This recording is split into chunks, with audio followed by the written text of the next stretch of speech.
Slow Tide dropped a new album, The Blur. The Suspenser from Underoath's side project. This record also came out on June 6th. We're covering all the stuff from June 13th. I missed it in the chaos of everything going on. It happens, but could not skip this. Had to go back a week and catch it a week after it came out. Week and a half at this point. 2 weeks. I don't know timelines. Catch it after it came out. Because we have been so excited and covering the Slow Tide rollout, and constantly every time we chat about a single, we were like, where's the album? And then the audacity for us to not cover the record, I'm like, we have to do it. It's so funny though. It's like, where's the album? No, never mind. Never mind. Cool. I'm glad you dropped it. We're not going to talk about it. We're not going to talk about it. We're listening to it. Yeah. So we're here. We're chatting about it. And dude, it's awesome. It is so good. I feel like, as much as I love Underoath, I love Spencer and Underoath. I really like what he did with this record, this like indie synth pop kind of style. And I think his vocals fit it so well. Like his clean vocals fit this style of music so well. And I've even noticed that when Underoath will get a little weird, like I'm talking like Voyeurist, where there's like some of those really atmospheric weird songs in the middle of the record, and I feel like he absolutely soars over like the weird, not super heavy stuff. And this record is just like I said, indie synth pop bangers, front and back, and I just think he really fits this style. When he's singing, would he fit this if he was screaming? Probably not, but that's not what this is calling for. I really like the way it opens with Neck High. I think it's the strongest song on the record. Honestly, it grabs your attention right away, and that's the song that's been stuck in my head. Over the last day or so after listening to this record. But I also really like songs like Blood Hungry. It always seemed easier. I like the way it closes with Battlefield. That song fucking rips. Rather Be Blind, Kill Me. I could sit here and name most of the record because it's very like there's not a ton of up and down. Like it's very much kind of stays in one lane, but I feel like for this genre it calls for it, where it's like you're just putting this on and it's essentially to vibe for 30 or 35 minutes, however long the record is. 39 minutes.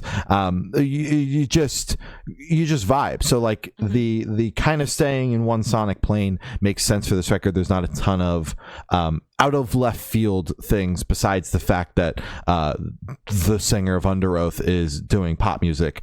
Indie shit. That's the only thing out of left field, but sonically there's nothing that really like was super unexpected from me while listening through this record. Overall, this is incredibly solid, and I hope that more people pay attention to it.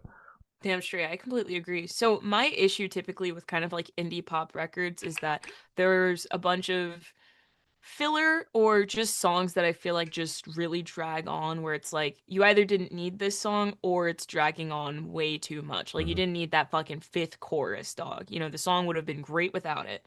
So what I really like about this record is it feels like every track is actually providing something, and it's actually adding to the experience of the record instead of just putting more fluff into it to reach a certain, minute.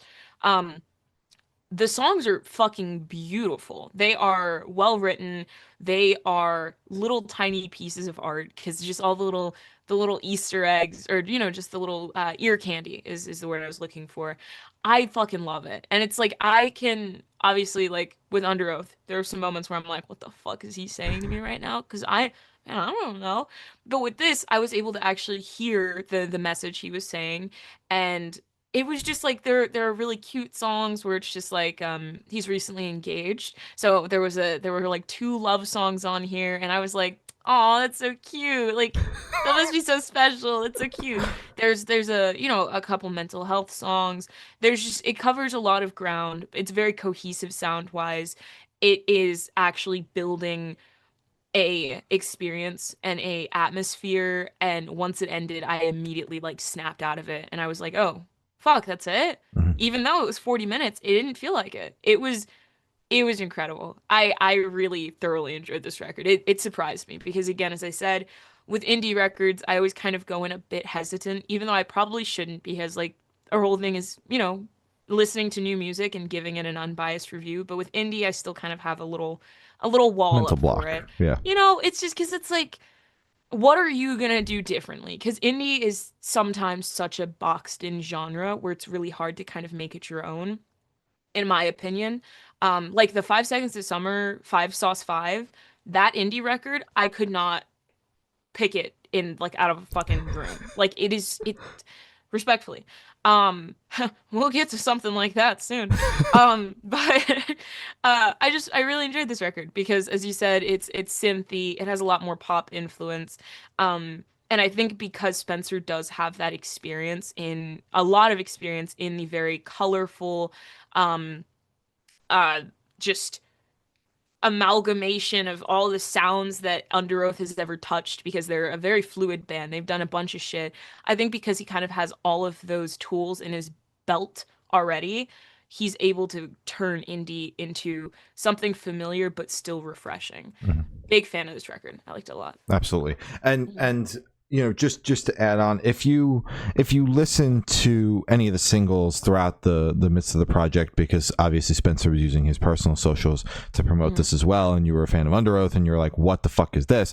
What's Listen going on? to the full record, because I didn't quite fully grasp the project until listening to the full album, because like you said, it is really an experience that you kind of fall into while listening through. And our single reviews typically were just like, wow, this is great, drop the album, Spencer. And it was like, And we yeah, move on. yeah, obvious, like we thought the songs were cool but struggling to grasp how cool they were.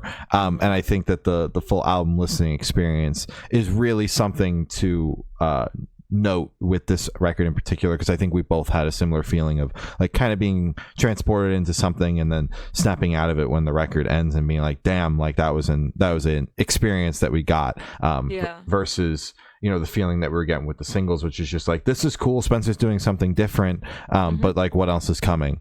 Would like more of it because this isn't it's really hard for indie songs for us specifically to be kind of like one-offs Mhm. because it's supposed to build an atmosphere. Yeah. If you're just getting a taster, you're not able to actually be immersed in it. At least for me, but yeah. Yeah. I liked it a lot. Hell yeah. Anyways.